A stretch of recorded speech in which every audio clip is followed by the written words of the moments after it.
এদিকে দ্রোণ পথে আছে, কখনো ধরা ফিরে আসবে।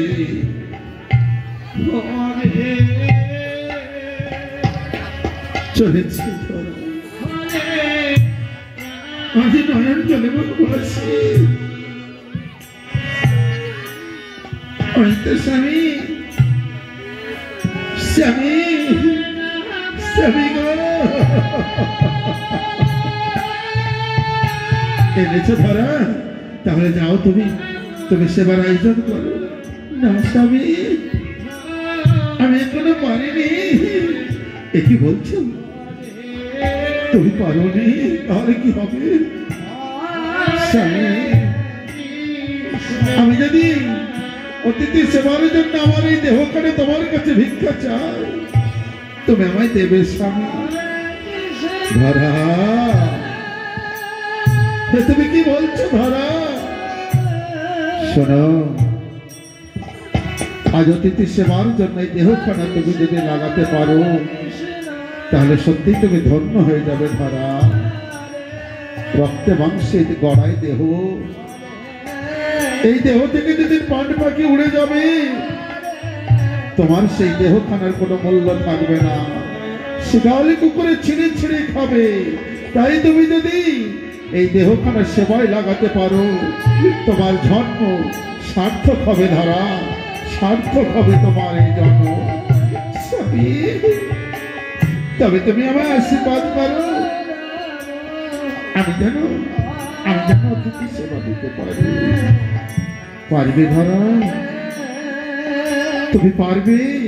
আমার আশীর্বাদ সবসময় তোমার সঙ্গে আছে। জানি না কোনোদিনও ফিরে আসবো কিনা। বিদায় স্বামী, বিদায় বিদায় বিদায়।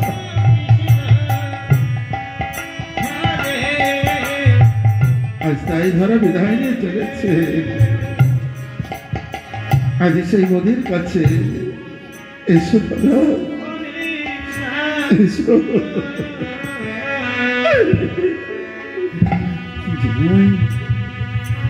চলেছে মোদির কাছে। মোদি, মোদি এসেছ? হ্যাঁ মোদি। তবে মোদি, আমার একটা শর্ত আছে। বলো কি শর্ত? দেখো, আর যে অঙ্গ তোমায় আমি দেব, সেই অঙ্গের অধিকারী হচ্ছে আমার সন্তান। তাই আমি মাতৃজ্ঞানে তোমায় পয়ে ধর দেব, আর তুমি পুত্র জ্ঞানে গ্রহণ করবে।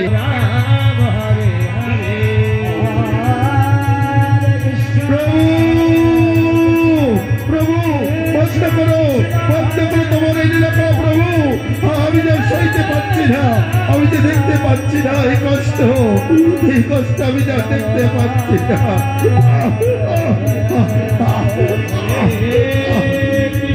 নারদ, নারদ, তুমি দেখেছো নারদ, যে ভক্ত আমার জন্য নিজের অঙ্গ ছেদন করেছে। তুমি দেখো না না প্রভু, আমি যা সইতে পারছি না, এই যন্ত্রণা আমি কি করে সইব? তুমি বন্ধ করো, বন্ধ করো, বন্ধ করো। না নারদ না, তুমি দেখে যাও, আরো কত পরীক্ষা অপেক্ষা করে আছে আমার সেই ভক্তের জন্য। এই তো আমি পেরেছি, আমি পেরেছি, আমি পেরেছি, আমি পেরেছি। হরে কৃষ্ণ।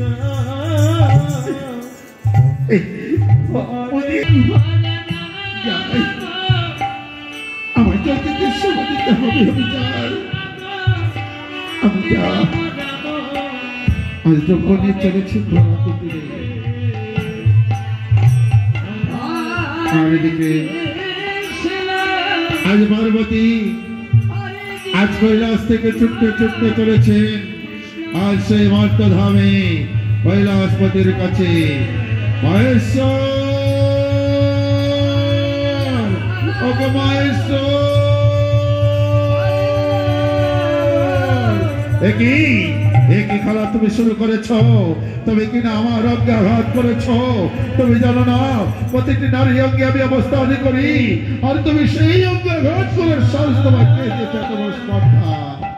পার্বতী তুমি এই মর্তভাবে কেন? আমি তার সইতে পারলাম না আমার ভক্তের সেই কষ্ট যন্ত্রণা, সেই কান্না। বলো তুমি কেন করেছো এই অঙ্গে আঘাত?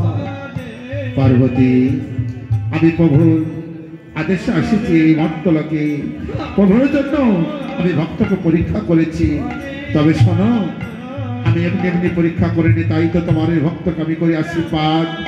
যে ভক্ত তোমার আজ পরে ধর কর্তন করে আমায় দান করেছে, আর এই যে রুধির ধারা ঝরে ঝরে পড়েছে, এই রুধির ধারা থেকে সৃষ্টি হবে বিল্ল বৃক্ষ, আর সেই বিল্ল বৃক্ষের ওই পত্র দ্বারা যে আমার অঞ্জলি দেবে, আর সেই শ্রীফল অর্থ পেয়ে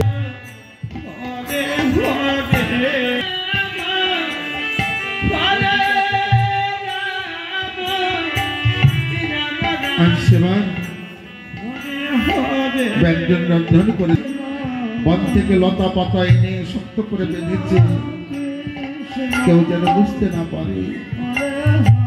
এদিকে দ্রোণ আজ অতিথিদেরকে ডেকে নিয়ে এসে আসন দিয়ে